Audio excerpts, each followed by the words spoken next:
Hello, everyone, and welcome to the event show. Today, I have a very, very exciting guest that I want to share with you, Amber Chalus. Amber Chalus is the founder of Biz Sister, and I discovered Amber way back in, I think, about 2019, when someone who I was in a course with shared Amber's little secret hideaway place with me, and she creates the most amazing Canva templates for us to use for our courses, challenges, workbooks, social media, and her latest iteration is websites. Now, I'm going to read from Amber's website a little bit about her because I find her really fascinating about where she comes from, first and foremost, but also how she got to where she is right now today. So Amber is a small town girl turned brand and template designer, all while in the role of being a mum to two adorable kids. Coming from northeast Saskatchewan, which is in Canada, and she says we're talking the middle of nowhere. She's a former yoga teacher and holistic life coach who defied the odds, teaching herself the ropes of graphic design and digital marketing to skyrocket her business dreams. She is the woman behind Biz Sister, creating exclusive templates, tutorials, and resources for entrepreneurs across the globe. That would be me. When she's not empowering the next generation, you can find her diving into a world of adventure. Wow, she's passionate about scuba diving. I didn't know this. And her love of journaling and music. She indeed is sunshine infused and very empowering for the women in her community. So today we are going to be talking to Amber about how consistency in branding and the use of the tools that she offers in her program can help us with our event delivery. So I'm not sure if you've thought about this, but in terms of branding, we all think about branding like personal branding. We think about branding of our businesses and what our logos might look like. If you've got a product-based business, you might think about packaging and how your logo is going to be placed on your packaging, that kind of thing. Maybe if you have a market store, you might think about, well, how do I brand my market store when I'm in place? What does that look like? What I want to encourage you to think about, because a lot of people don't think about this, is what does the branding of my conference or event look like? Or even my festival? If you look at those professional, long-running, high-value festivals, conferences, and events, they actually have a brand. The conference has a logo. The event has a logo. The festival has a logo. It all has this same look and feel about it. There's a color palette. There's a logo. There's a font. There's a particular font that's used throughout, and there's certainly a kind of a look about it, whether it be retro or futuristic or hyper realistic, that kind of thing. So the reason that occurs is so people recognize that it's your brand when they see that place, right? Now, the thing I want you to take away from this, though, is you're helping people take the journey to understand that they're in the right place every step of the way with your event. So from the first time they see it, they see a website, they see what it looks like, the logo, the colors, etc. Now, they may not recall that information if you were to ask them straight away, but by the time they've seen your website, your social media, your ticketing platform, the ticket that they receive, the communications that come from you throughout their journey up to your event, when they arrive at your event, what that branding looks like outside of your event, the registration desk, the stage, inside the room. There's all sorts of spaces you can continue to reiterate your brand and keep showing people they are in the right place and they have made the right choice. So that's what we're here to talk about today. So without any further ado, I'm going to introduce you to the famous Amber Chalus from Biz Sister. Welcome, Amber. Well, it's nice to see you.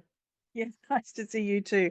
Look, I'm going to do the intro and outro later. I really just Yeah, want us to have a chat, if that's all right, and then I'll cut it totally. up. I think it's much nicer than the whole Q&A thing. But I have been doing some research on you today, and I'll do a proper Oh, introduction. Don't worry about that. I'm not going to waste your time doing an intro though. because Yeah. I've got more than enough information on you. But I listened to a podcast this morning Oh, no. that you did. No, no, it was really good with Elaine, Yeah. Yeah. the business spotlight. Yeah. Yeah, that was in November. So Mhm. I listened to that this morning because I wanted to kind of get a different perspective on, I want to say on you, but that kind of doesn't make any sense. About you, I think is probably clearer. I wanted to get a different Yeah. perspective about you as opposed to what I know and what I've seen. So obviously I'm a member of your communities. I have your products. I use your products. And I think it's been about has it been about 3 years since COVID? Probably, because that's, I Yeah, I think, when was I discovered you. yeah. Did your business blow up then? I think probably because Biz Sister I started in 2019. And because it did so well in the first year, it kind of stayed steady through COVID. So I had like this bonus, like really good first year, then really good second year because of COVID. And people, because I was targeting people who are already small business owners and working from home, it just kind of carried on, I think. And yeah, but obviously, as more and more people went back to work, it definitely shifted because less people were doing the work from home than before. Yes, okay, interesting, interesting. I Mm. wondered whether, because I know myself, oh gosh, I signed up for so many things. Like I've really deemed it, and I don't know if you've heard me say this before, but I called it my 21st century MBA because a lot of people were complaining about how many courses they'd signed up for and they hadn't finished them. And, they were really Mhm. berating themselves about, I guess, how much money they'd spent on stuff. And I was out there saying to people, no, no, no, no, no. This is how we learn now. This is your We don't have chance. to Yeah. go to, yes, if you need a degree, you can go to university. Like if you Mhm. need it for whatever goal you're wanting to Certification. achieve, Yeah. if that's a requirement. But we don't need that anymore to learn, right? We don't need so so Absolutely. so between Marie Forleo, yourself, Money Boot Camp with Denise Duffield Thomas, Love them all. Jeff Walker's yeah, Jeff Walker's product launch formula.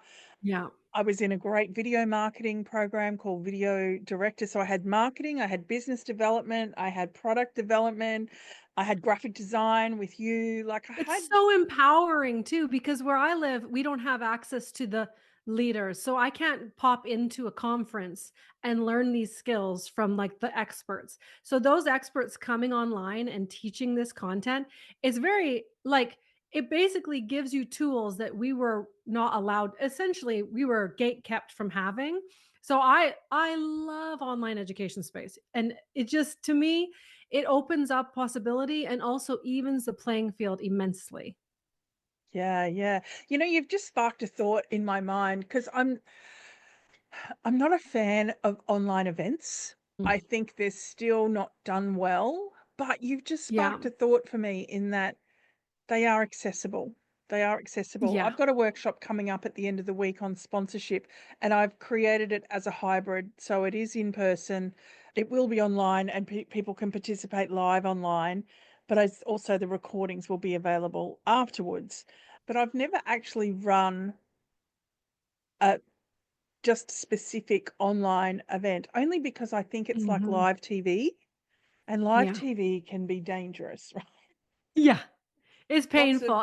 Anything live streamed is actually takes a lot more technology and skill than people would think, unless you are doing it incredibly casually, and the people who are like coming are like, oh, this is like really relaxed. But if you are making promises or you're charging amounts of money that people would expect a certain caliber, right. you need to work really hard to kind of deliver that. And from live events in person, how much work goes behind that.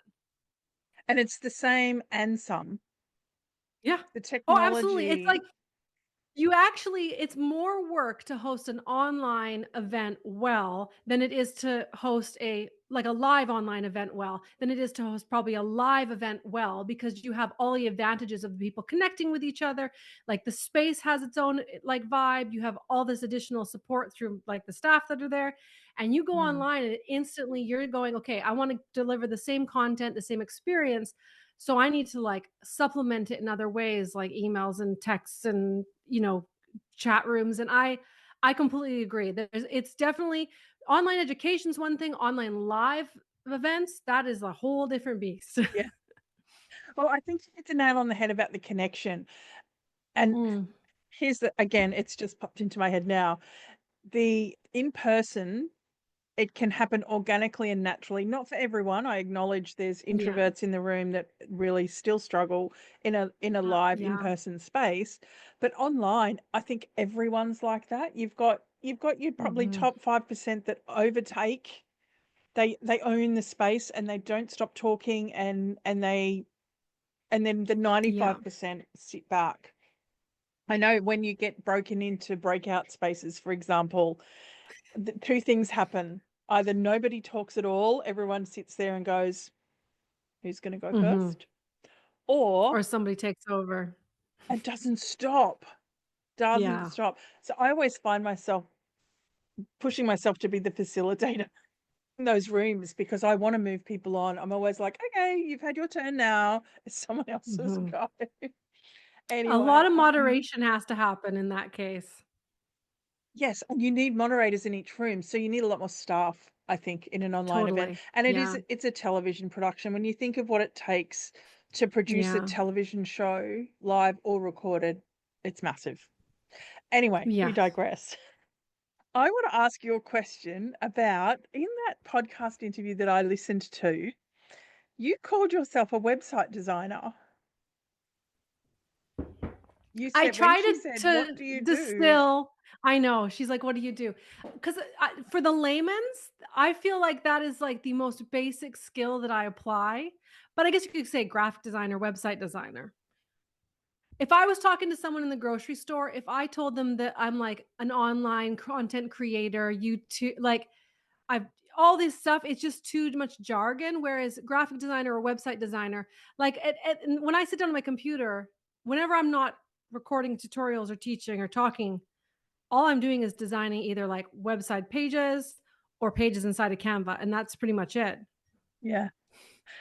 I just thought you were way more than that. Yeah, it was interesting to hear you say that, and I think we all often do that in terms of what we do. And the reason I want to Mhm. raise this is because this is a mistake a lot of people in events make when someone says to them, "So what's your event about?"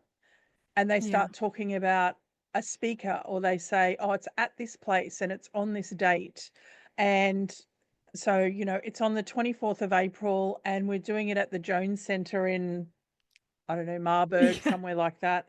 And essentially, we're going to be talking about marketing. And it's so much more than that.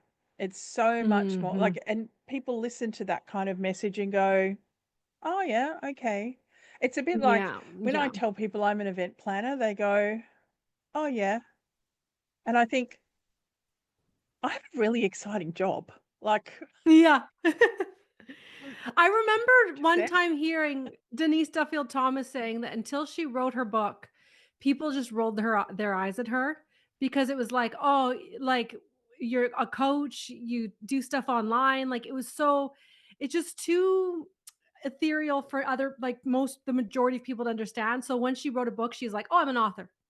And then the majority of people just go and be like, "Oh yeah, she's an author." Like that's how she makes her money. When reality is that she didn't make most of her money from books, but it definitely gave Yeah. that like it was that simplified term. And same thing with like website designer, like planner. It's like, what are you?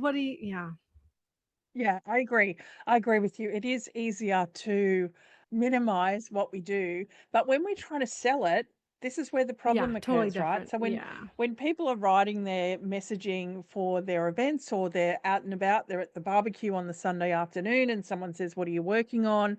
They go, "Oh, I've got this event on." And they just but even in website copy. So I've been looking at hmm, lots of different event websites to see how compelling are they? Like, really, how yeah. compelling is the message that you're giving to me? And And is it because about now the person or is it about the client? Because obviously a good copywriter would be focused on the person who's reading and not the person who is writing. yeah, but even ones that have used a good copywriter Yeah.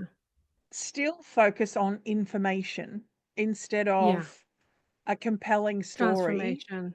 Yeah, to get me story. there. And I'm Yeah. guilty of this too. Like I'm not I don't have I don't hang any shingle other than event planner. That's the only shingle I hang. I dabble in everything else and I think I'm okay at all the other stuff. Mhm. And I would love to have a team of people that did all the other stuff for me, but I don't. So it is what it is. How I want to connect that though with you is I think your templates give us the impetus to write that correctly. So the prompts that Mm. you offer in the template gives us the structure. And this is the part I think you don't maybe get about the Mm. value of what you offer is the structure that it offers and the starting point, the middle, and the end. So you give us in your templates when you need to tell this story, this is how you tell it. If you're going to do a coaching plan, here's my coaching plan template. This is what people need to know. So the difference with your material and I think what you don't sell enough of is the prompts within the material that you Yeah. sell. So I've bought a million templates. I've got templates galore. And that's part Um, of my downfall is I am so afraid of accidentally reproducing other people's content that I'm, like, fiercely trying to avoid looking at what other templates, other template memberships, communities, like, shops.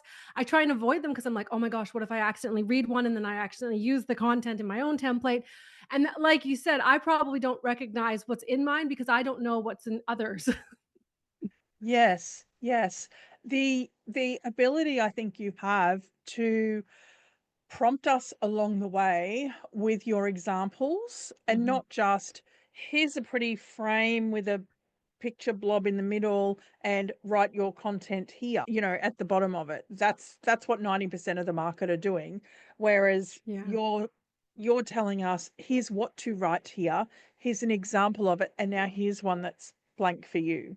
So Mhm. I think that's a really important distinction that people need to understand about the products that you have is that for those of us who have never made a planner before, have never, like I've got, if you remember, I created my little inventory because I wanted all of your stuff.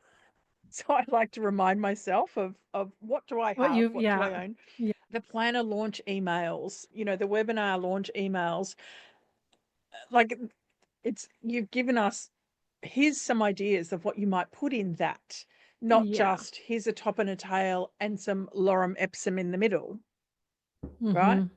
So, Yeah, just like what you um, can find in Canva, there's plenty and plenty of, like, essentially page templates. They're just individual pages. They're not part of a system. yes, yes. So to avoid, I guess I get where you're coming from with the challenge that you have, because the other issue that happens is you have this, well, I do anyway, like, and I'm going through it at the moment, this whole, I get frustrated at what people are promoting and charging, and I'm like, my stuff's so much better. My stuff Marketing is is one of those things that, like, the best marketer wins, not the best educator, sadly. yes, indeed, indeed. So perhaps someone else can go out and look at the market for you to see Yeah. what people A are promoting and then B delivering on the back of that because yours is far superior, far superior. Thank So I you. want to ask you a little question. Who inspired you first to do this? Who inspired you to kind of go, oh, I'm playing this space and see if I can do this thing? So for me, I think Denise. Oh, maybe Marie Forleo. No, it was Denise because I got the Marie Forleo Denise bonus partnership thing. Oh my gosh, you know what? Mm. I got the Danielle Laporte bonus somewhere Who? in there. I don't remember. Danielle Laporte. Oh, I don't know who that is. Yeah, you should look into her. She was quite, I mean, she is big now. I don't follow her as much, but back in the day, she was like more, she was a big B school referrer. Anyways, what made me do it? Well, I did do Marie Forleo's B school. I did participate in it as a student when I was promoting my coaching and yoga business, and I found it incredibly helpful. And I don't even think I got through all of the content, you know, even just getting the downloads, like, oh, download these files with all these PDFs. This is the content. Here are the worksheets. That was like, oh, I need to have those in my programs. So when I would host like an online challenge, which was like the next step, I was creating that content myself using pages on my Mac, I think.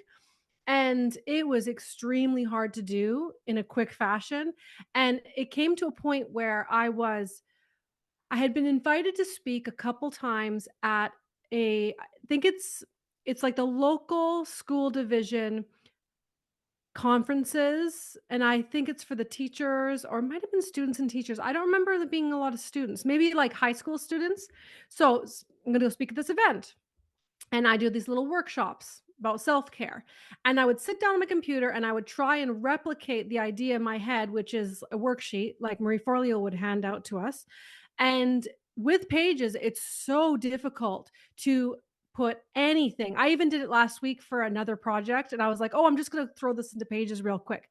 You can't add images easily. You can't add like squares and blocks and lines, nothing. Everything moves around when you move them around. It's terrible, So, isn't it?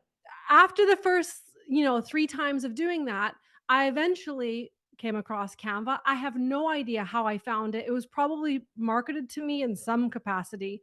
And what Mm, I mm. used it for originally was just for the posters for my yoga classes that I would print out and then post around town. So where I transitioned from using them for posters to social media posts to PDFs, when I figured out that PDF part of it, it made a huge difference for my online content because I could create a PDF and I could send it Mm, out. And I started mm. to create PDFs as bonuses for my email newsletter, which was quite popular to people who read it at the time. And then, of course, you kind of know this part of the story. I had my daughter, and when it's -40 here and you have a newborn and you're going to go teach a yoga class at 8 o'clock at night, it's not enjoyable. No. You got to start the car to leave the house. You got to start the car to come home. You've come home, you've got a baby screaming. I could no longer enjoy the process of teaching in person classes, which is where I started to look at online as being okay. I need to start generating income online in a way that doesn't expect of me to show up in a studio. Yeah. And that's where I came up with the template. Now, I had no big dreams for Biz Sister. Originally, I just thought, okay, I've created this template for my coaching program inside of Canva. I have a lot of people near me who are also struggling. I'll just sell it to a small group of people. And probably one of the things that made it more popular was the group was directly tied to the first template I started selling. So I was like, hey, if you buy this template, you'll get access to this group and we'll see how it goes. And there were enough people who joined the group slash got the template that I was able to continue making templates. But obviously, if that first template hadn't sold, I probably would kept doing online coaching or did like yoga classes digitally. Yeah. I had Yeah. no like I wasn't able the founder of Canva, Melanie, I was watching an interview with her and she's like, "I knew that Canva was going to be $1 billion company." She's incredible. The people who can do that are magic. But for me it was just like, okay, create, offer it, see if people want it and then move on to the next thing. Yeah, yeah. I don't think we're ever gonna I don't think that's, we don't know that it's gonna be $1 million Mm, company. I think we think sometimes we've got $1 million idea, but yeah. it has to land. It has to land at the right time in the right place. Oh, I it's so much that's serendipity. And that's why I asked you about whether that, it was the right time for you because, and I think you'll probably say that it was in that you had already been running it for a year. So it's kind of the same for me in that I was already running workshops and I was already teaching the stuff in person. I was already, Yeah. out there talking to people about it. And then I transitioned it into online. I think it's harder for people now who are just beginning and going straight into online with Yeah. no kind of, I guess, collateral to back them up. Nothing. Absolutely. I've got live I had footage. I've got all sorts of different yes, things I I can had use. masterminds I was a part of with other coaches, and they were trying to transition to digital courses and digital programs away from coaching, and they would just not coach. And I said, "The only way for you to know what people want is for you to actually coach." So, I think that teaching the in-person classes and doing the actual coaching and even having coaching clients, sending them PDFs, having them send them back to me, having them have fill them in. I literally could not have created the digital product that was useful if I hadn't done those things in the first place. And like you said, when people are starting out today, if they're starting from like point zero, they don't have clients, customers, they've never worked with anyone. You're starting from nothing. Whereas ours was more like, I'm taking what I know and I'm just repackaging it in a different Mm. way for a different audience. So I don't think that means that they can't do it. It just means that they might have to draw from previous Mhm. previous experience. Like, what is the Mhm. transferable material that you have that you can bring into this space? Mm. So for me, you talked before about you're scared of copying people. One of the fears that I have is if I promote work that I did when I was employed, to me that Yeah. doesn't feel authentic. Even though I still produced the entire event myself, but Absolutely. I was employed by someone, so I don't feel right going, "Hey, Red Lanyard did this," because Red Yeah. Lanyard didn't do it, I did it. So I've always kind of got that little thing Yeah. in the I back of my understand mind what you're going, saying. "Well, is this a true statement or not?" So I guess where I'm gonna tie that back to is the prompts that you offer in the assets that you sell. I think they're great ways for people. So if it's a new event, so if it's a brand new event, they've never done it before, they're not going to Mhm. have photos of previous events. They're not going to have testimonials True. of people that came before. They're not really going to know what the key insights are or what the key takeaways are that people have, because you're creating something and going, I hope so. I hope this is Yeah. what people want. But we do have transferable experiences, um, Absolutely. that we can bring into that, right? So Mhm. tell me about, and this is where I think you can build it from. So for you, you've created this community, which is Mhm. amazing. And I'm in a couple of different programs that do have amazing communities. I mean, some others that their communities are meh, there might be tens of thousands of people in it, but there's not really, it's mainly selling, not an actual, it's not what I would, it's a marketplace, not a community. I think there's a difference. I have a Mhm. friend though who is a musician who creates her own shows. Girl from Greece, Mel Lathouris. Look her up if you like amazing jazz. She's an amazing jazz performer. Mel Lathouris, Lathouras. She does some great work for me. So she has a pop-up choir product. She's a corporate performer as well. So she does amazing corporate work. But anyway, she created, it was Nana Muscuri. I don't know if you've ever heard of Nana Muscuri, but she's a Mhm. old old world performer. It was her 90th birthday this year. So Mel and her friend Katarini created The Girl from Greece, the Nana Mouskouri story. And she was able to sell it to a massive theatre here. Like big time, get a show. Like she sold out, I think they sold out two shows at 600 people each. Girl from Greece, the Nana Mouskouri story, with no other theatre production products to back them up. Mhm. Lots of performance though. So lots of performance experience and footage and, testimonials from people. So the fact that she could transfer, I think the value of what she delivered as a performer into, now there's this product that I'm bringing it into. She used a lot of that, but she was great at, and she still is. She has, so her product's called the Fearless Singer.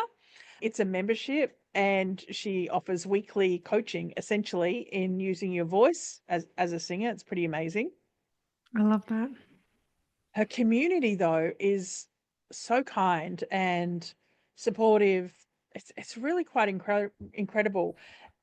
I have not been able to do the same thing. So what I want to find out from you in the context of an event. So I try to build a community every time I do an event. I invite people to come into my, various social communities that I have. I try and get them to come and network in there. I facilitate it. Like I go in on a regular basis and I share stuff and I tag people. I talk to stories of people and get zero engagement. And Mhm. it's not personal. I know that. Is Mm. it industry? Is it like, what do you find in your community? Because your community is amazingly active and supportive and super kind. What do you think the secret is to a good community? Ooh, those are very big questions, and it sounds to me like you're part of some really great communities, and that when you're talking about where everyone's, like, warm and supportive, that is what I strive towards. I will say that with the Biz Sister group, so I've got the free community and I've got a paid community. In terms of engagement, I would say that we're on the lower end, though I haven't been in groups that are completely quiet. So on the lower end of engagement, there are plenty of posts I post, Sally, that nobody sees. Facebook just does not push them. And it could even be the identical posts. Like 3 months later, I post the same post and it gets 0 posts, like comments, and the other post got like a dozen. So it's very, very impersonal, the fact that you're not either getting engagement or getting engagement. As for getting actual people to participate, I think size, in terms of mine, size has a big part of it because it's just percentage wise. With BizSister, I ran Facebook ads to a digital product, and every person who bought through that digital product was invited to the group. And I noticed specifically when I run ads, more new people coming in reinvigorates the people who are in the group. So if the Yeah. group is ever just a stagnant group, and I've had plenty of Facebook groups that were like it opens and there's people come in and then we close the doors and that's it. Those groups eventually die, no matter what. Yeah. Whereas the Yeah, groups great that are point. like living, breathing experience, you can even have a free group that only has one person a month. It's not enough. But if you have people coming in consistently, what happens is that the people who are active see the new people, they comment, they essentially train the new members that this is a safe space to post. I also am quite cutthroat when it comes to promotions. Like you said, there's not a marketplace, people can't post promotions, which probably decreases engagement a little bit. But my intention is for the posts to be only related to the contents, the templates, educational, like shouting out, Yeah. that kind of thing. So I've probably trained the original members well enough on what they can post, and I've brought enough new people in over time to keep that going. I could do significantly better. I know that if I do live streams inside of the group, that definitely helps increase engagement. I've also tried to, with my newsletter, point people back to the group. So creating a bit of a cyclical Yeah. situation where they're in the group, they end up on the list sends them back to the group. And I've learned the hard way to try to not open new groups, even if they would be valuable in like a short amount of time, because every single time I've created a subgroup that's related to a different topic, that group eventually goes stale. There's not enough people in it and there's not enough people Yes. joining it. So Not if enough you are content. planning on having an online community, I would have a blanket group and I would point people in that direction as consistently as possible so that it's always refreshing. It's almost like a stream, like it has to have a stream flow coming Yeah. in. I Otherwise, it love will that. eventually slow down and go stale. I love that. And you can do that with an event, even if it's a Mhm. one-time event, Mhm. because there'll be another experience. So it may not be the same Yes, event. It might be. So rather than naming it XYZ Conference 2025, exactly. be Yeah. more creative about what you call it and start with the community in mind in the first instance, right? Yeah. Start with that community Yeah. going, well, what do I want people to get out of the conference or the event or the festival? And therefore I want them to have the same experience online. Because to me, the idea of creating the group online is I want them to be able to continue the experience. I want them to be able Mhm. to Have feel that the feeling that they conversation. had. I don't want to just send out that post-event email and go, thanks for coming. Here's the photos. See you next year. Mm-mm. It just feels so flat. I went to a summit on Tuesday and number one, I got an email straight after saying, we're really sorry. People are confused about the workshop today. The workshop's only available if you paid a ticket for today. And I was like, I didn't even know there was a workshop today, but all right. So to send that blanket email to everybody was a bit interesting. And then number two, the following day, it was, thanks for coming. Here's our feedback survey. Please fill it in. And I was kind of like, Mhm. That's okay. poor, poor, poor software Yeah. setups. I don't even know when the next one is. Like, there's Yeah. no kind of re-engagement happening. And look, I made these mistakes myself, Yeah. but I love that you've really inspired me there in terms of Mhm. consistently bringing people into the group that Yeah. have the same, that will help you deliver on the goals that you want to deliver on the group. Absolutely. And one thing that you just reminded me of, and I forgot this.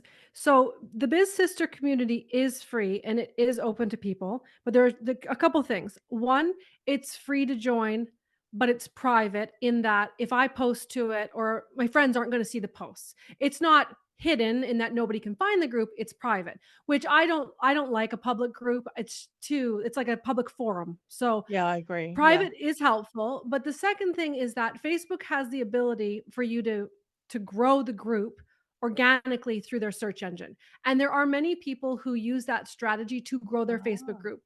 Their Facebook group is named using keywords, the group description includes keywords, and they have the little toggle set to like Facebook help me grow my group, which Facebook will then show your group to people who are in similar groups trying to Ah. encourage your group's growth. So when you see mega groups, what those groups are generally doing is that they are leveraging the SEO, then they're encouraging members to invite friends in exchange for, they'll be like, hey, we'll do a giveaway, invite 3 friends, whatever. Okay. So I have consistently, even though it's a free group and anyone is invited, and if you're a business owner, I wouldn't kick you out and I wouldn't tell you you couldn't come in. I've always turned that off, if only for the first, you know, 10,000 people to come in or whatever. I don't know, 5,000. I don't know how many are in there. But for the people to come in to always funnel through me to the group and not come from Facebook and be somebody who doesn't know who I am, doesn't know what I do, doesn't have any respect or interest in what I do. And then essentially you're inviting in a lot of wild cards because there may be people coming who are like, this is brilliant, but there will be people who aren't. And in the case of your events, obviously you're funneling them through an event, but it doesn't necessarily have to be okay. Like you have to pay me this much to get into the group. It's more, I am only going, and that's the filter. The filter is you. You are the filter. They come through, they come to your event or they attend the event, they come into the group.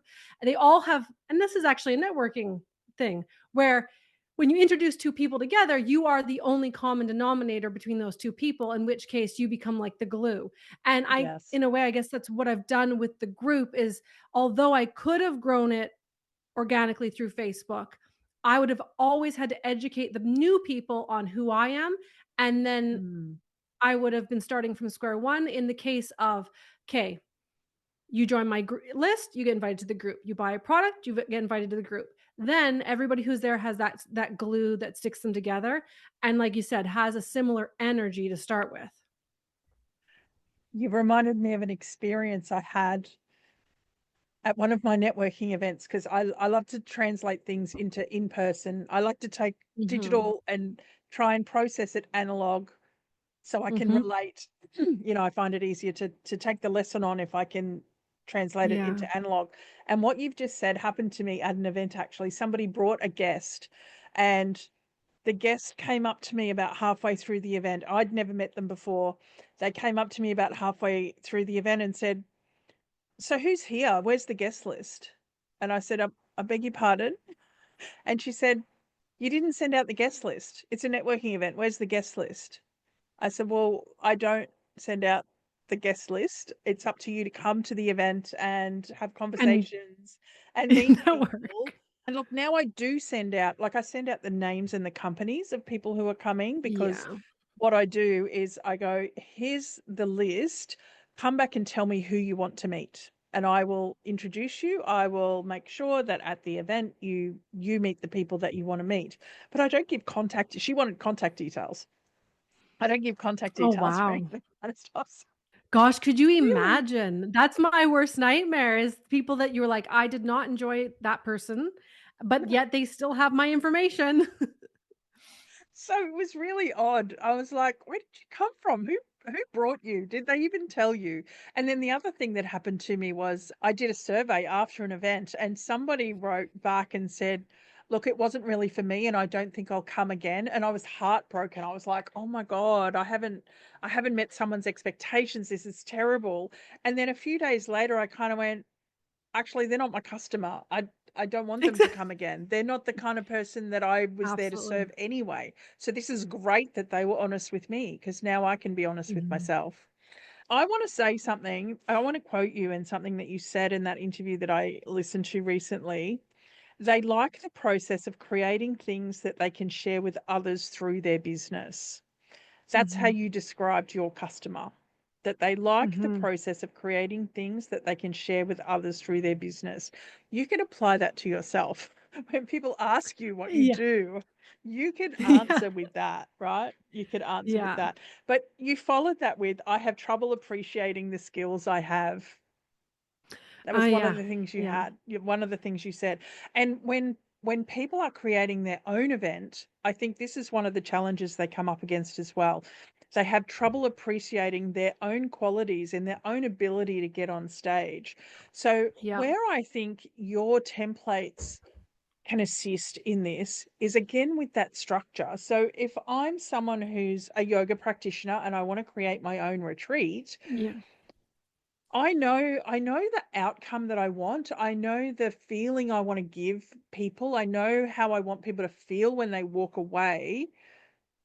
I have the feeling that I'm compelled to do this thing. But then there's this part in the middle where I go, but how do I do that? And how do I plan that? And how do I market? And how do I make sure people come? And then when they're there, oh God, I've got to create a whole workbook and a slide presentation. I don't even know how to use Canva. How do I make a slide presentation? So I think you serve to appease and support people in that space. Can you talk about how your templates can work together? Let's pretend we're doing a retreat.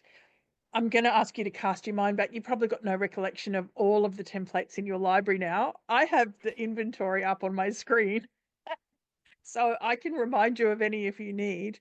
But I think it would be a great idea if you can remember to kind of go, well, if you're launching your event, you would use these templates, and then you would use this to create your presentation and this to use your workbooks. Like do you want to talk Mhm. through the Yeah. consistency? Because what I want people to take away, I guess, is if they look at the collateral that they're using to promote and deliver and communicate pre and post event, the seamless consistency, I think, that your templates offer the opportunity of. That sentence was Mhm. a little bit roundabout, but I know with me, and I've got my little hard copy of my, because this is on my desk all the time. This is my little workbook, which you've seen many times. Uh, I was able to come up with a few key elements that are fed through everything, that are absolutely fed Mm. through everything. And Yeah. so talk about, if you can, some of your templates and how they might fit into an event context, how people should be using them and they're not using them, or maybe some examples that you've seen that you can add value to. Yeah, absolutely. So the way that my brain works, especially when it comes to learning, is I need structure. I can't just be like, oh, this is just this neutral, everything's all over the place. Me too. So Give me when a I put blank together space. I'm hopeless. exactly, Yeah. it's so hard. Even when I'm creating, and that's actually why templates take me so long to make, because you have to think, I have to come up with the template, but I have to work backwards. What could a product be? And then what do you start with to get to the end goal? So I'm trying to do 90% of the work. It's not the content, it's not the story, it's not the brand, it is purely the structure. So if you were going to do if you were going to host a 7-day retreat in Costa Rica or something, you could use the challenge template. There's a challenge template and it is 7 days and each day has a worksheet and each day has content for the challenge. There's a social media post which you might not necessarily need, but like that could be split into 3 days, it could be 4 days, but the challenge template is a daily. The course template is broken up into obviously modules and it is 6 modules, but that doesn't mean that it has to be 6 modules over 6 weeks. It could be 6 months. In terms of days, it could even be a 6 6-part hours. workshop, 6 hours. So you've You've just got your reminded me. module 1. Yes. You've I'm got running. module 1 is workshop number 1. It has a worksheet component, it has a information component, it has an action step component.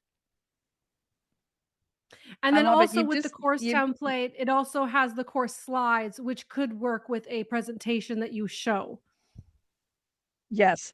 There's a bunch more that you've forgotten in there, and I'm Yeah. going to use my inventory to talk Yeah. about it. So you talked about the workbook.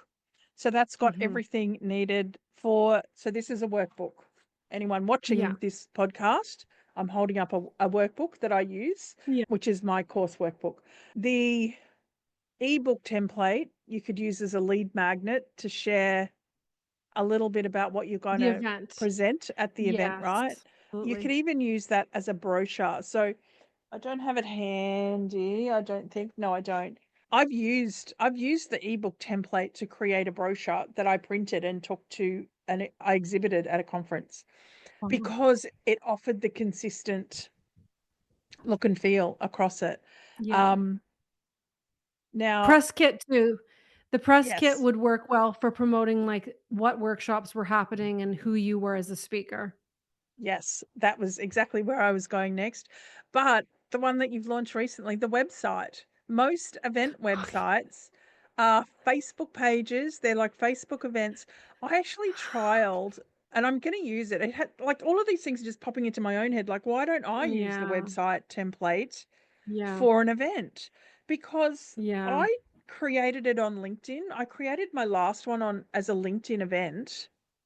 And it Yeah. was a terrible experience. I couldn't communicate with anybody. I couldn't share it. Like it was very weird. It was all very, very Yeah. weird. So, And the um, inconsistency, like you said, is a huge problem. So when I see people post events and it's like 6 different platforms, like they're selling something through here and they're selling something through there, that's fine. Like you can use Gumroad and you can use your Kajabi and you can have like your Podia. You've got 6 different softwares. That's fine. But for the front, for like, welcome to the experience of our yoga retreat coming up. If you send them to a third party software that's promoting it, instantly the branding is going to be off. Most people are not going to know how to change the color of the buttons or the background. And it yeah, is going to feel like you are almost, it definitely devalues it because it's like, oh, is this an MLM? Like, is this a random, is this person legitimate? Now, let's contrast that to using Canva, the new Canva website feature. I know it's been around for a while, but most people don't understand how it works, so they're not familiar with it. If you have a website already, you can still use the Canva website template feature because with your own website hosted on WordPress or Kajabi, you have all your pages, right? The majority of people are not going to set up a brand new page to promote their event. And if they do, it's not going to look like all of their other collateral, like their worksheet, their yeah. linked, their lead pages, everything, or whatever. Because Now, and if the you use a reason it needs Canva, to look, the reason it needs to look the same is people need to know they're in the right place.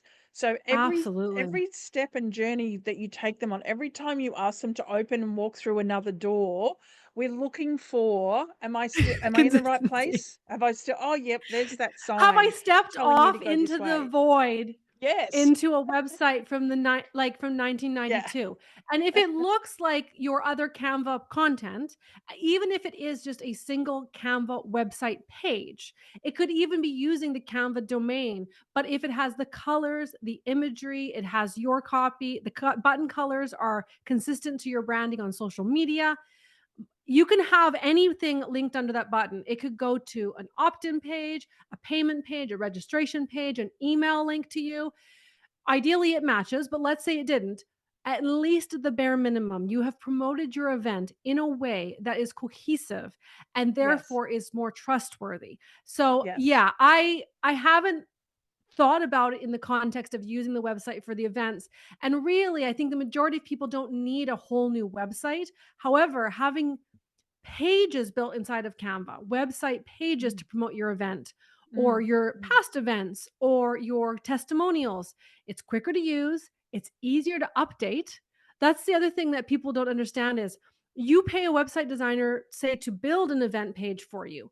The date changes, or you want to use the same format for your next event and you're paying a developer to make those changes. Or I love this. You go to an event link, someone's set up an event, an actual event domain, and you go to it and it's like 2013. that page, if it was on Canva or you knew how to update a website, could be redirected or it could have been updated with the new dates.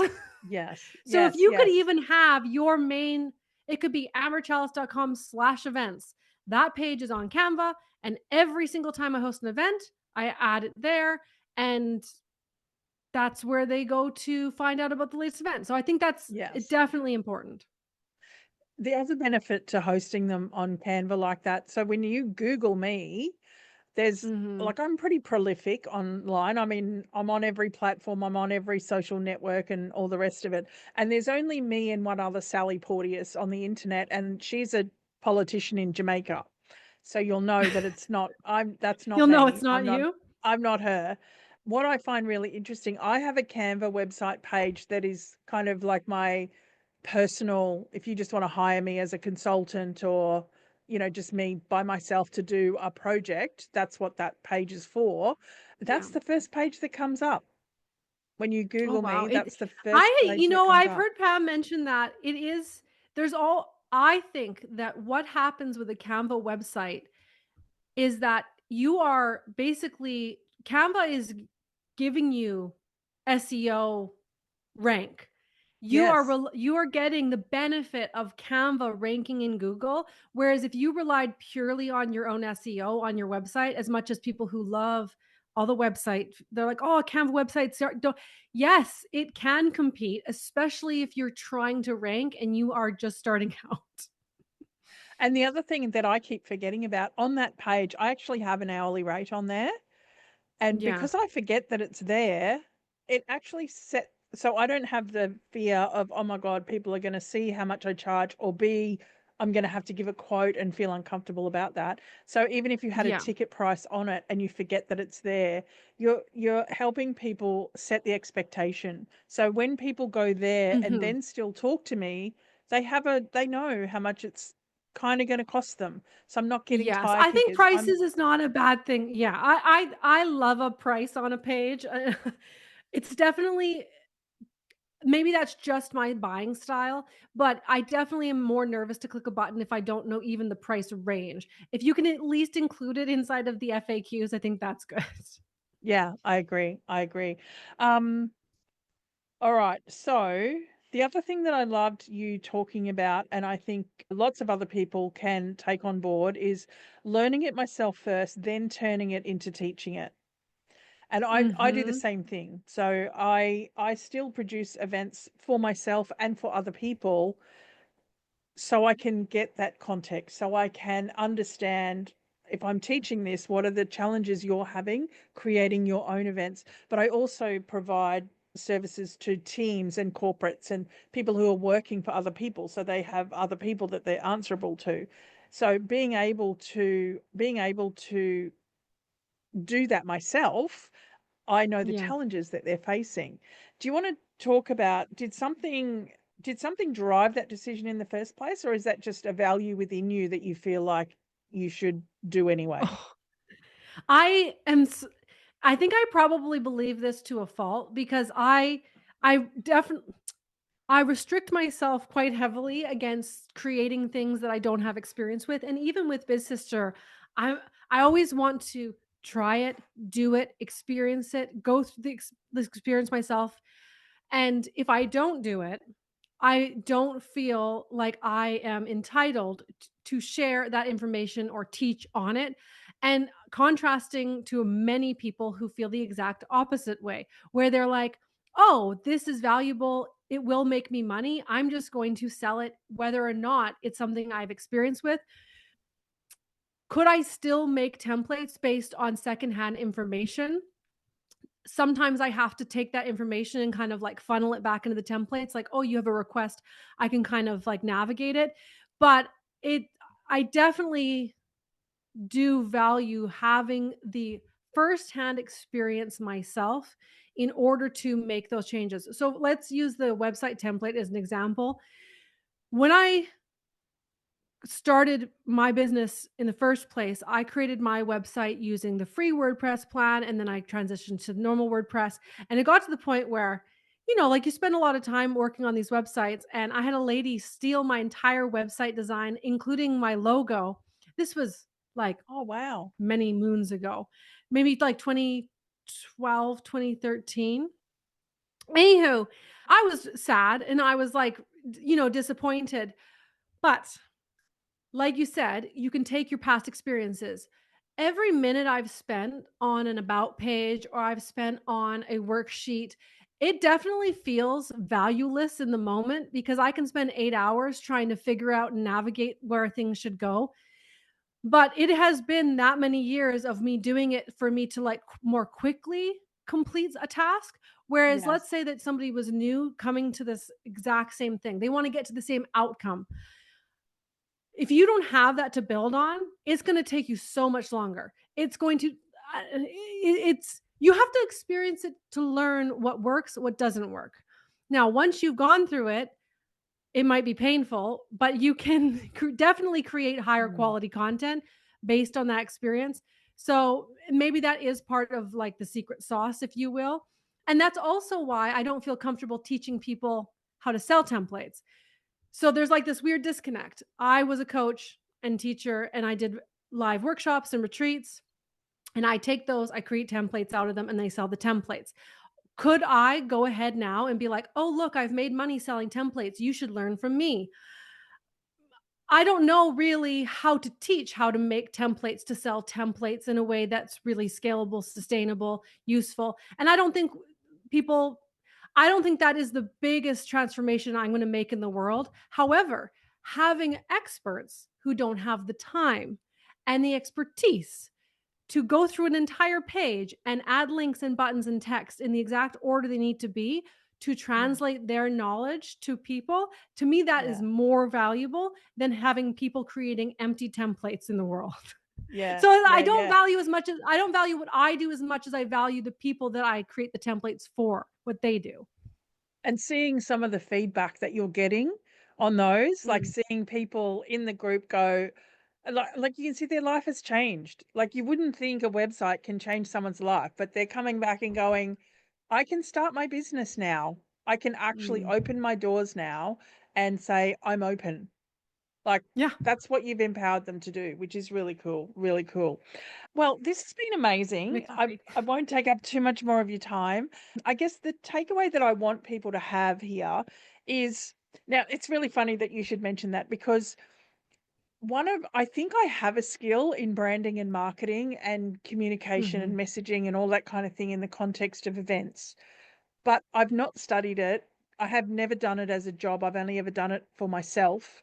It's free advice that I give to people, but I've never hung a shingle and said I do event marketing Mm. because for exactly the same reason. I I wouldn't know how to structure an event marketing course. There's marketing Yeah, in the 8-week event totally plan. There is different a skills. marketing module based on what I've learnt over the years, but I to me, you have to be either highly experienced or qualified to be able to hang that shingle. So I Yeah. don't hang the marketing shingle, but this whole Mhm. conversation, the message I want people to get is that marketing is a critical component of their event Yeah. planning and delivery, but your stuff makes it so much easier. So getting that consistent branding, making sure that all of the communication style of everything is consistent across all of your products. And the fact that you don't have to spend, like I reckon if we didn't use your templates to make a website, a challenge, the press kit, a webinar or a live to promote it, right? All of the social media templates, and then the workshop, so the coaching template, for want of a better example, to actually do the presentation. There's 6 items that are going to be necessary in delivering your conference, Mhm. right? Yeah. Or business event, I guess.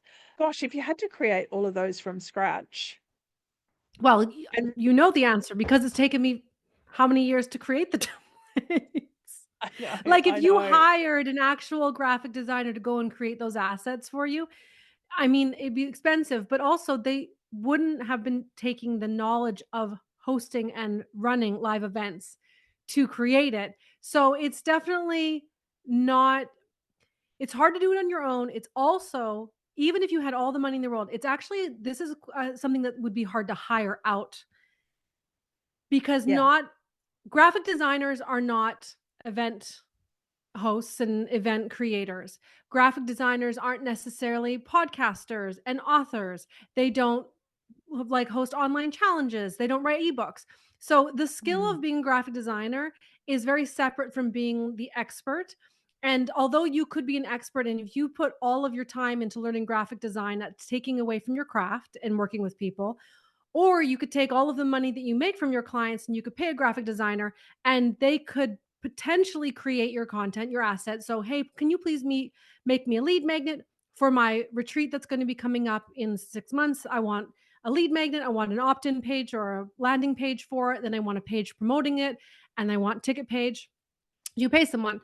Now, for them to be really great at what they do, let's say they're really great, it would be extremely expensive, and you still might not get what you wanted in consistent form. And if they were really great at what they do, there would be a wait list to work with them. So they'd say, okay, well, I have a spot in 6 months. I Yeah. can make your lead magnet then. So now let's bring it to the current moment. You come up with the idea of a retreat. You book a space, you book a time, you're ready to like pre-sell these spots. You need to make those assets now and start promoting as soon as possible. Yeah. If you Yeah. don't, you're not going to fill them. So Yeah. creating social media posts, creating a lead magnet, an opt-in page, a pre-selling page, a wait list page, whatever you call it. Those pages need to be made sooner than later. And if you can Yeah. do it quickly, you can get in front of the people who could potentially sign up and they're more likely to buy.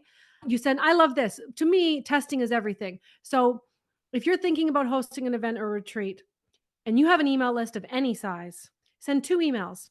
50% of the people get one email, 50% of the other people get the other email. Promote 2 different ideas for your events. I want to host an event on this topic or on this topic. Whichever email gets more responses, that's the event you should host. Go Yeah. ahead and create that waitlist page for that event and move forward. If you were to take the strategy of learning graphic design first or hiring someone, you're pushing this event way further in the future than you need to. And I say this all the time, but your time is much more worth spending with your clients, either coaching or teaching, than it is learning all of these new skills, or taking that money and investing it into yourself rather than investing into somebody who may or may not understand what you're trying to say. Yeah. Yeah. And I'm going to challenge you on one thing there.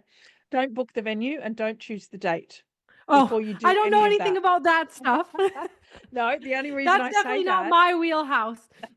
because that stops people, right? So the Yeah. benefit of everything else that you just said is, if it doesn't work out, you just quietly Yeah. close it. So I Yeah. I I I created a Yes. cancel event checklist free download recently because I was seeing people cancel events due to lack of ticket sales, or we couldn't get the funding, or whatever the case may be. And I look at that and I go, if you didn't have any ticket sales, why are you telling us all? Like, just quietly, like we didn't see it, right? We didn't see it anyway. Just communicate with the people who bought a ticket and say, I'm really sorry, we didn't Yeah. get enough people. I might have that Absolutely. experience coming up. Like, I've promoted a workshop. It's not selling that great, but I'm Mhm. not going to put a cancellation notice up on social media. I'm just going to write to the people and go, look, I didn't get minimum numbers. I'm going to do it at this time instead. You know, hang on to your Yeah. ticket or I'll refund, Absolutely. whatever the case may be. But you don't have to. So you can promote an event without a venue, without a date. Yeah. Exactly as you said, send the A/B test out, start talking to Yeah. people, put it up on social media, save the date, join the wait list, Save all the of those date. That would things. have been better languaging. Save the date, you guys. Don't book the Well, venue until you've sold tickets. But yeah, that's very similar to my Facebook group strategy. I mean, it doesn't really matter what it is, but if I send an email or I post a Facebook group and Facebook doesn't show that post, and the same thing could be your event. You share your event on Facebook and you're not getting any engagement, you can delete it. You don't have to be like, "Oh my gosh, nobody's interested in what I'm doing." it's don't take it personally. People might not be able to attend that day. It might not work for them in their the time of day, the time of year. There's a lot of reasons, or they might not be seeing the post. It might not make it to their inbox. So it's very impersonal. Like, don't take it personally when No, things don't necessarily sell or work. no. Continually test. Actually, that would be probably, although I sell Canva templates, I create Canva templates, I teach people how to use them. Really, the true skill is to keep doing it enough times that you find a winner. Because no matter what industry you are in, you're never going to fill your events. You're never going to sell all your events. You're never going to sell all your templates or whatever if you don't continually test. So there are Yeah, plenty of emails I've sent and I've been like, hey, who's interested in this? And crickets. yeah, Just because I have a list of whatever size it is, does not mean I get responses, interest.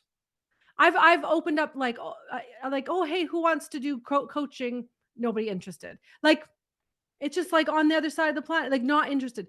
So mm, mm. to say It's all of that timing to though. say, it's exactly, it has to be all these little things come together. So if you just consistently test, launch, put the ideas out there, eventually you will get a winner, and that is going to be something you can build on. Yes, yes. If you create these branding assets though, Mhm. before you do that, I think the consistency of having that out there will improve your chances. Oh, It's something I absolutely. don't do that well, but I will say that I have a suite, I guess, of Mhm. promotional tools, and I use the same picture and the same font. Like I've got the same girl standing in front of an Consistent, yeah. audience with a microphone with a ponytail. Like when people see that photo, they know it's my event. When they see this particular font, they know it's my event. When they see Yeah. the logo of my event managers network, they know that it's my event. Now, the interesting thing I find, about taking it personally, I only learned this last year. I promoted, so my event managers network, a lot of the events are free, but I've started doing some ticketed events. And the first one I did, nobody bought a ticket. Not a soul bought Mhm. a ticket. And I thought, this is ridiculous. I've been running free Mhm. events for this group for like 5 years. Surely it's a return on investment Mhm. now. Surely people want to start paying. Anyway, so I thought it was the ticket price. I thought I charged too much money, blah, blah, blah. I did a survey of my network and asked people why they didn't Mhm. book. Only one person out of about 75 responses said it was price. Everybody Hmm. else was, I wasn't available, didn't have time, I'm not in your city. Yes. The content wasn't relevant to me. It was only one person That is out of so everyone interesting. I love that. said it was price. Yeah. Yeah, yeah, which was a real lesson for me Yeah. because price is relative, affordability is relative. Yeah. You know, people everyone has different ideas of what's expensive, what's cheap, Absolutely.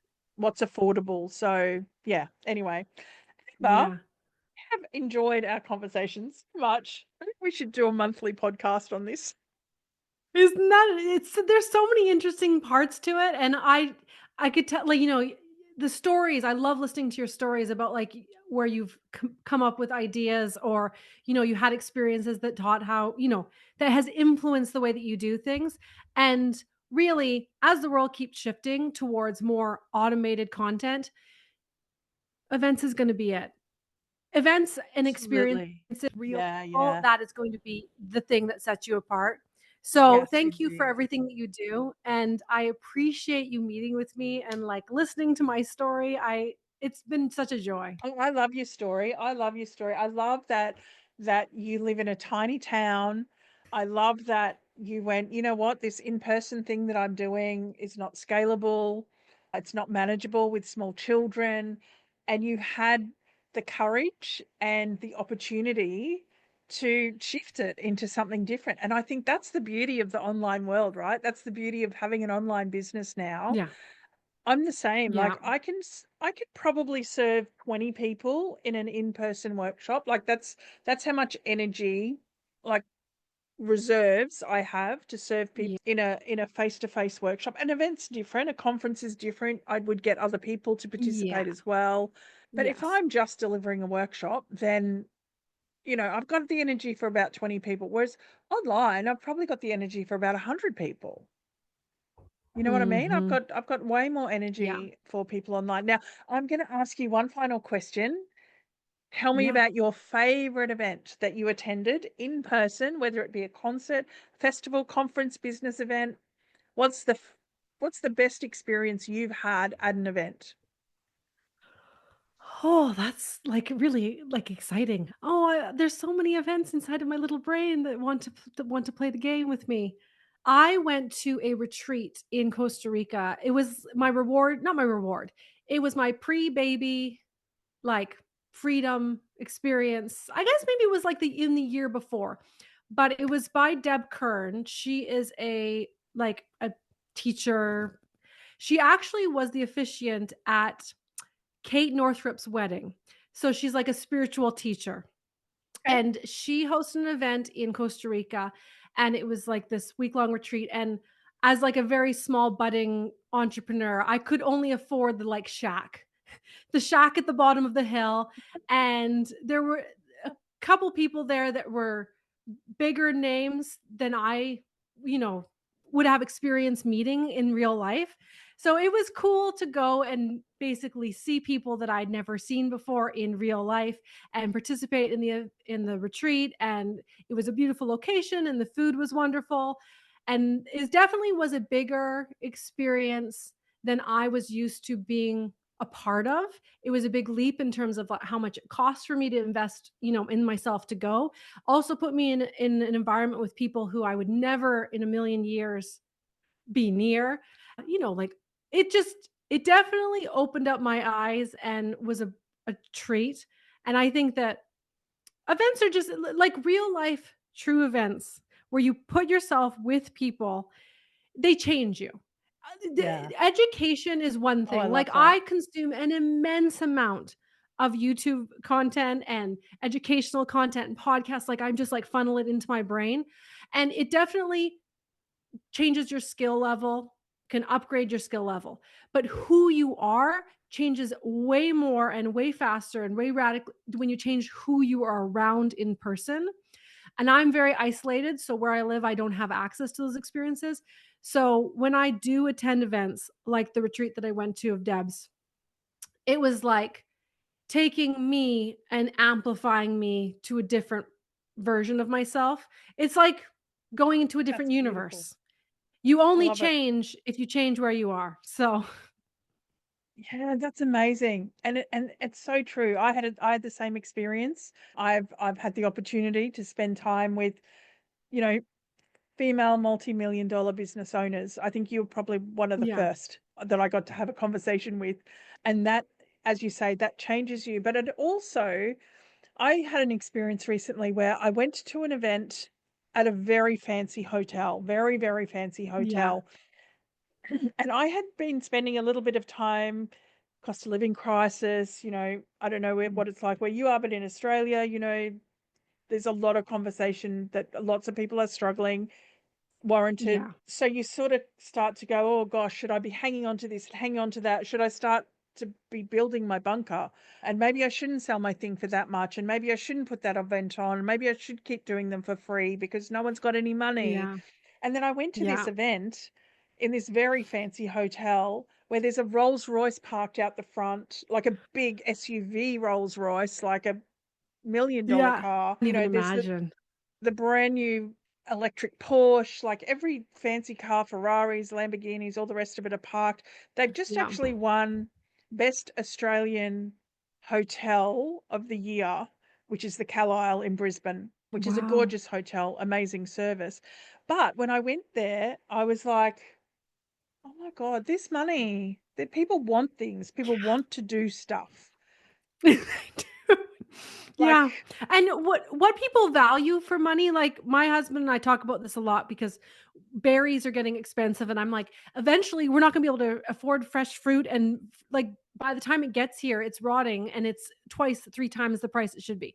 But in any case, I said to him, it's definitely what people value because there are people who will put themselves into debt to buy fidget toys or gaming supplies or gardening or cars or vehicles. There really is no limit to what people will spend. Like, you might be a type of person who's like, I'm going to spend within my means and I want to stay within a certain realm. And like, I don't buy anything excessively. And maybe that's just the way I was raised. However, you cannot project onto other people what they are willing to spend their money on, just like you demonstrated with your event. It's not necessarily other people's prerogative to spend the money the way you spend the money.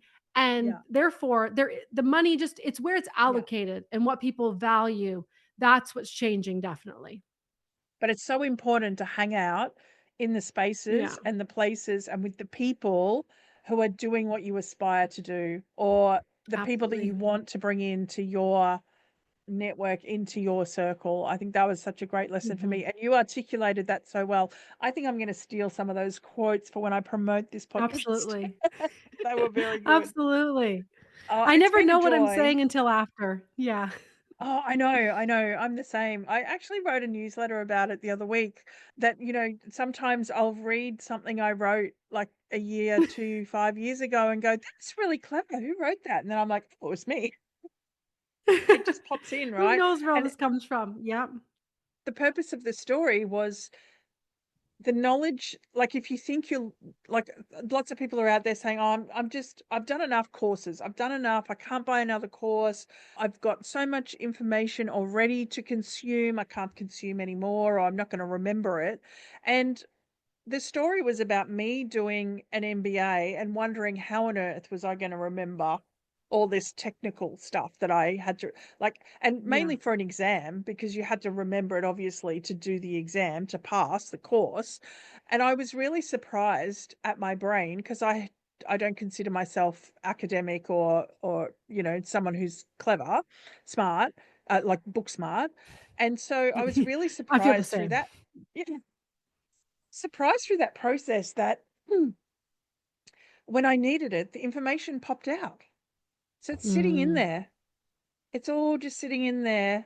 And when you need it, it pops out. And it's always, so when people say to me, like, if they want a coaching conversation and they want to launch straight into the question, I'm always like, well, we need to talk first, because it needs to bubble up and it needs to, you know, find its way out my mouth. But by the time we've Yeah. finished, it will have been gold. And you're like, the gold Yeah. will come out. But anyway, what a joy. Thank you, Chalice, Biz Sister. Thank you, Sally.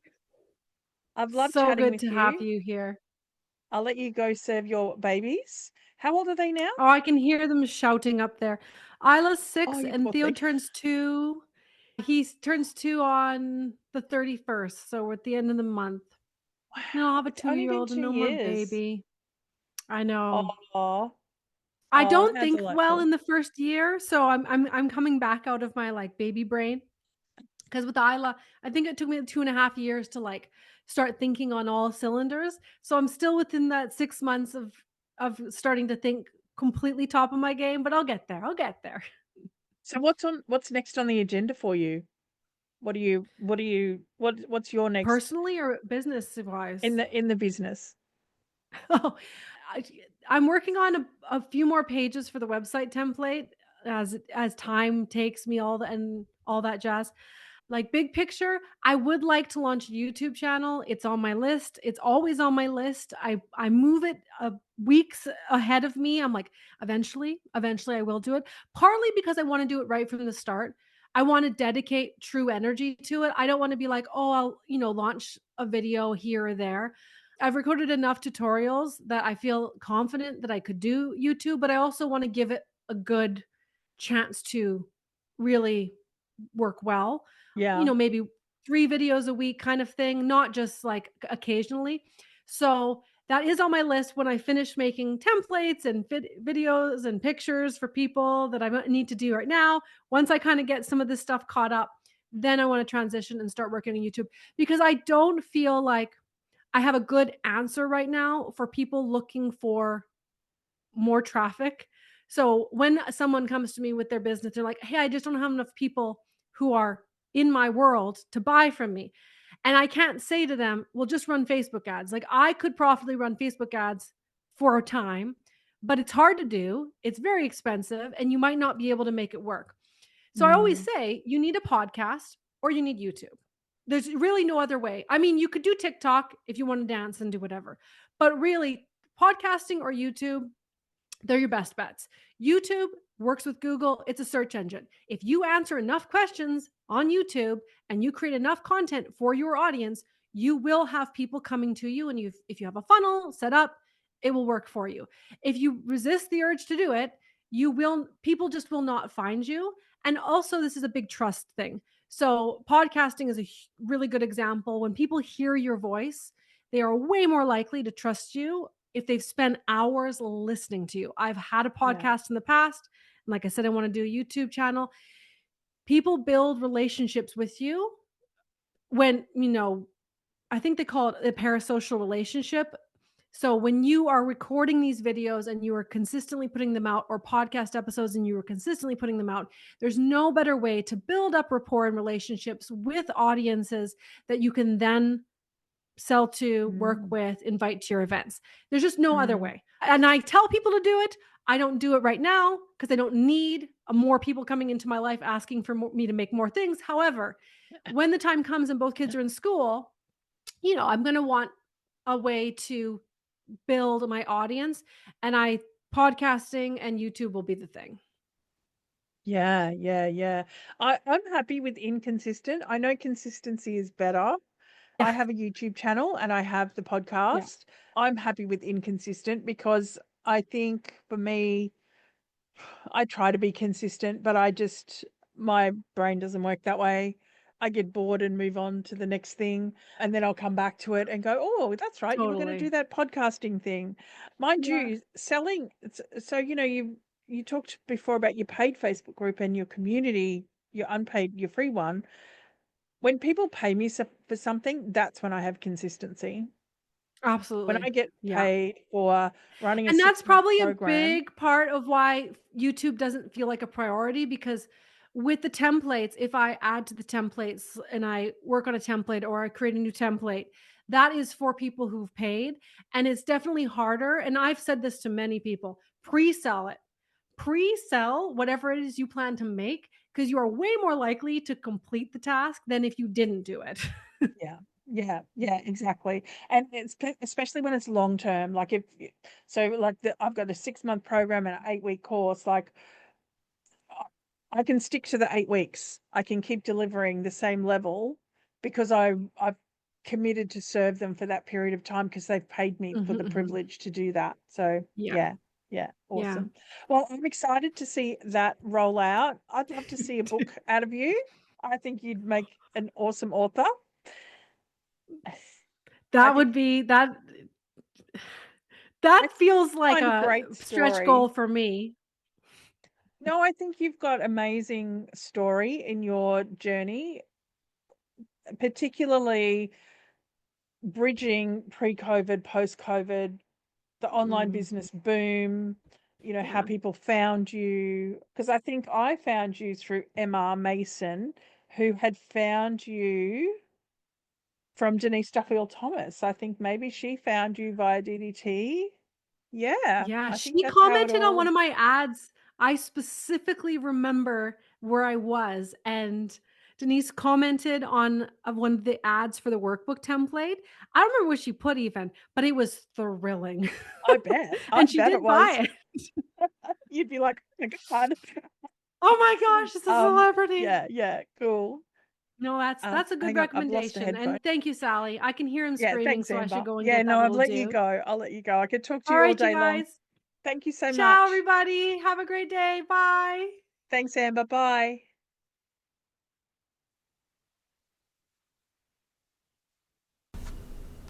What a great chat that was with Amber.